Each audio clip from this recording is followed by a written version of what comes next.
Richard Sternberg is a fellow at the Discovery Institute. He has a PhD in biology and a PhD in systems science, which is clarified on his resume as a theoretical biology specialization within an industrial engineering department. A PubMed literature search reveals only a single publication, although he lists several more publications on his resume of the type not indexed in Medline. His specialization seems to be the classification of marine crustaceans and theory underlying repetitive DNA elements. He's a practicing Roman Catholic and a former member of several creation science groups. For example, prior to his involvement in intelligent design creationism, he was on the editorial board of the Baraminology study group that attempted to define the biblical kinds. He's most famous for his appearance on Expelled, the creationist propaganda film that inexplicably blamed the Holocaust on evolution. He was fired from an unpaid position at the Smithsonian for publishing the work of philosopher Stephen Meyer in the Proceedings of the Biological Society of Washington, a peer-reviewed journal he was editor-in-chief of. The content was out of place for the journal, and the publishing process was suspiciously handled. Sternberg is one of the two actual biologists at the Discovery Institute, the other being Michael Behe. I think I understand Behe, but Sternberg was always a bit of a puzzle to me. I assumed he was reasonably intelligent and well-versed in molecular biology.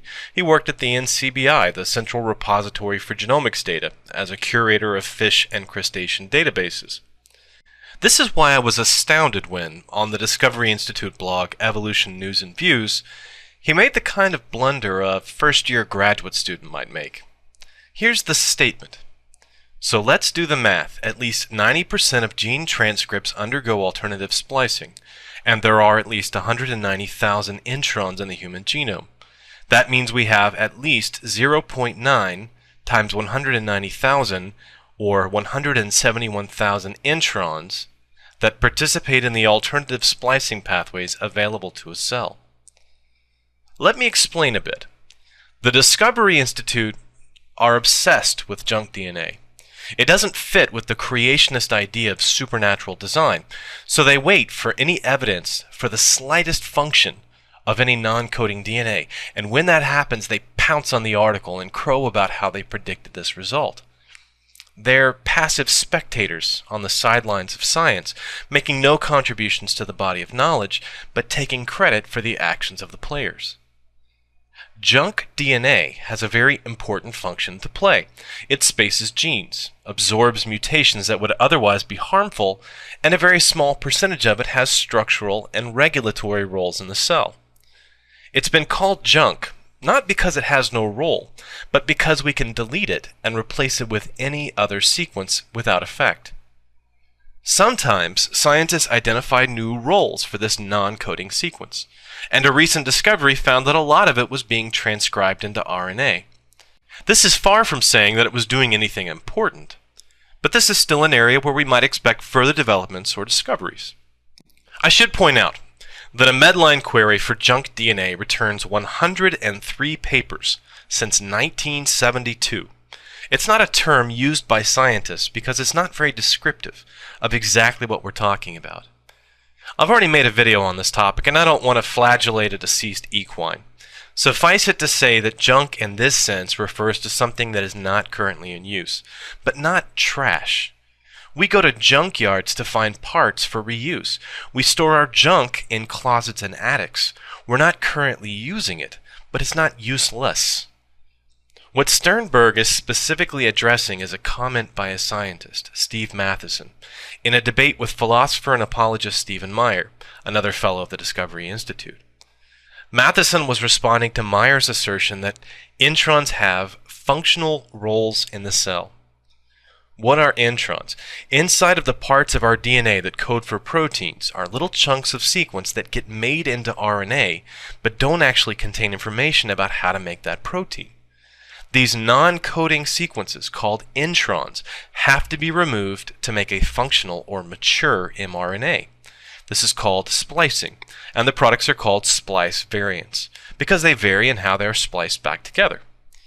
The evolutionary advantage of having such sequences is that, depending on other signals, the cellular machinery can produce alternative versions of the same gene product. This means that one splice variant can be found in your liver, and another in your brain, and one only found in the fetal heart. So what mistake did Sternberg make in his blog post? Let's look at it again. His points of fact are: 1. At least 90% of all transcripts undergo alternative splicing. 2. There are at least 190,000 introns in the human genome.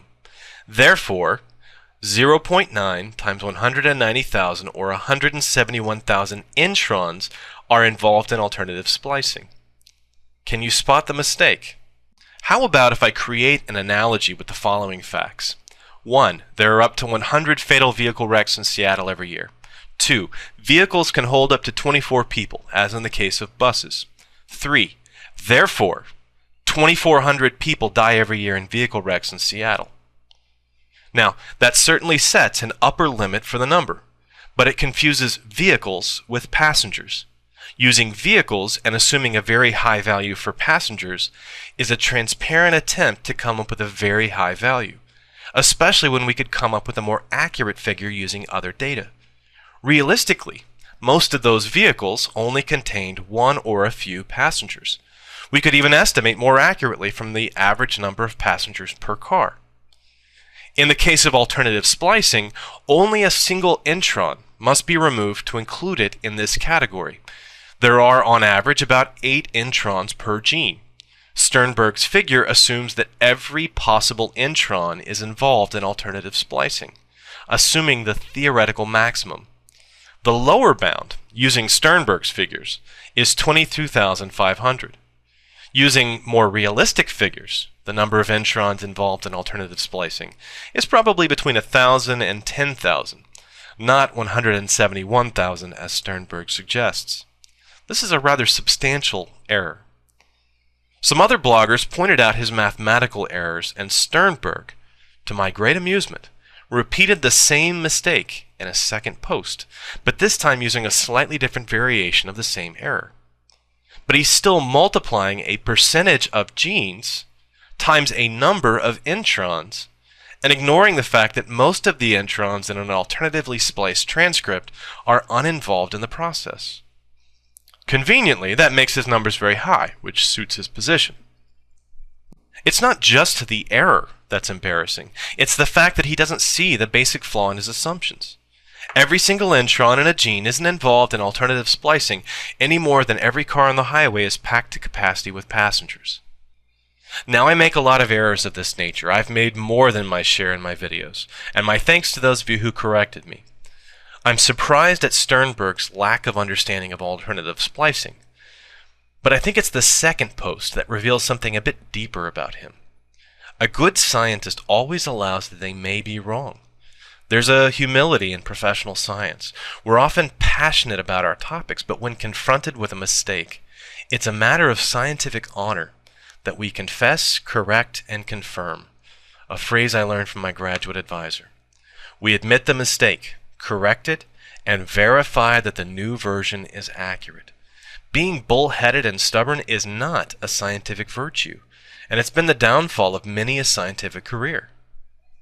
Then I realized that this is the fate of scientists unable to face their own mistakes honestly. They end up in fringe groups. They champion anti-science. What happens to a scientist that loses their ability to recognize their own mistakes is that they become creationists, or AIDS denialists, or anti-vaccine doctors. They begin to turn a blind eye to logic and reason, to turn their back on the community of science. They abandon critical thinking for dogmatism. I think we're seeing the effects of that in Sternberg's second post. The only person that has expelled Richard Sternberg from the scientific community is Richard Sternberg, by an inability to engage honestly in the process of science. He's turned his back on the virtues of science and embraced dogmatism. And he's now officially a laughingstock. Thanks for watching.